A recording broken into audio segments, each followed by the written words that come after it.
राधिका आप्टे, हुमा कुरैशी और मल्लिका शेरावत के बाद अब अदिति राव हैदरी ने कास्टिंग काउच के हॉरिबल एक्सपीरियंस को किया शेयर और उन्होंने हमें बताया कि कैसे किया उन्होंने उसके साथ डील। एक्ट्रेस अदिति राव हैदरी ने बॉलीवुड में होने वाले कास्टिंग काउच पर दिया है बड़ा बयान। अदिति का कहना है कि बॉलीवुड में कास्टिंग काउच की डिमांड न मानने की वजह से उन्हें 8 महीने तक घर पर बैठना पड़ा। अदिति ने यहाँ किसी का नाम तो नहीं लिया, लेकिन ये बताने की कोशिश की है कि कास्टिंग काउच बॉलीवुड में किस हद तक फैला हुआ है। सो फाइनली बॉलीवुड में भी वो वक्त आ चुका है जब एक के बाद एक बॉलीवुड सेलेब सामने आ रही हैं और बता रही हैं कि किस तरह से उन्हें कास्टिंग काउच के लिए अप्रोच किया गया था एंड फिर उन्होंने उसे डील किया। एब्सोल्युटली, और हमें बहुत ऐसे सेलिब्रिटीज और चाहिए जिन्होंने ये फेस किया है एंड बेबाक तरीके से आकर ऑडियंस को बताए और दुनिया को बताए कि कैसे उन्होंने उसके साथ डील किया, because we all know that casting couch prevails in this industry and it is this horrible dark side of Bollywood जिसके बारे में ज्यादातर बात नहीं हुई थी अब तक। लेकिन राधिका आप्टे, हुमा कुरैशी, मल्लिका शेरावत और अब अदिति राव हैदरी बिंदास तरीके से सामने आकर कह रही है that yes we faced it and you know we are very proud कि वी स्टूड बाय इट और हमारे पास वो करेज था। Because let me tell you, ये बहुत ही करेजियस होता है। एक तो आप उसके साथ डील कर रहे हो, आप अपने प्रोजेक्ट्स को लूज कर रहे हो और obviously there is no coming back, right? एक बार आप प्रोजेक्ट लूज कर लिया, आपको फिर उस इंसान के साथ या उस प्रोडक्शन हाउस के साथ काम करने का मौका नहीं मिलेगा। But you no saga, the best part is जितने भी यंगस्टर्स इस वक्त हमें देख रहे हैं उन्हें ये चीज अपने दिमाग में जरूर बिठा लेनी चाहिए that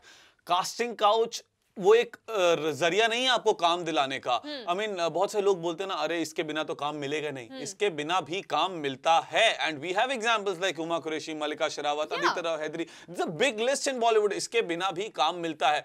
and coming back to the topic, so एक के बाद एक सेलेब्स आ रहे हैं, नाम ले रहे बता रहे हैं दैट उनके साथ भी हुआ, which is very good. But I want एक वक्त वो भी आए जब ये सेलेब्स सामने आए और उन लोगों का नाम ले जो ऐसे अप्रोच करते हैं आगे बढ़ के दैट कुछ तो करना पड़ेगा तभी कुछ होगा। उनका नाम लेना चाहिए। बट कुणाल, यहाँ पर आई थिंक लोग नाम नहीं ले पाते। एक तो उनके पास शायद प्रूफ ना होता हो, क्योंकि मैसेजेस पे कॉन्वर्सेशन ऐसे तो नहीं करेंगे, वो one on one he casting couch आपको अप्रोच करेंगे। सेकेंडली, डिफेमेशन का लीगल एक्शन लिया जा सकता है कि आपने उन्हें डिफेम किया क्योंकि आपके पास अब कोई प्रूफ नहीं है।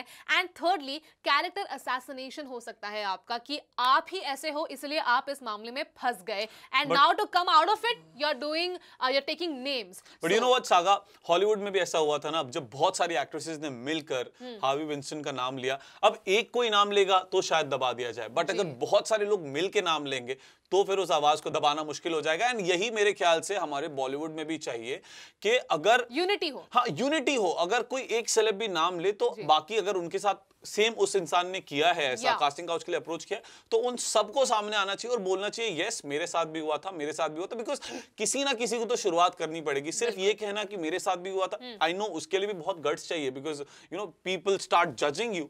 लेकिन जब तक आप नाम नहीं लेंगे, आप वहां से निकल गए, आपने उसे बहुत अच्छे से डील किया, आप आज एक अच्छे मुकाम पर हैं।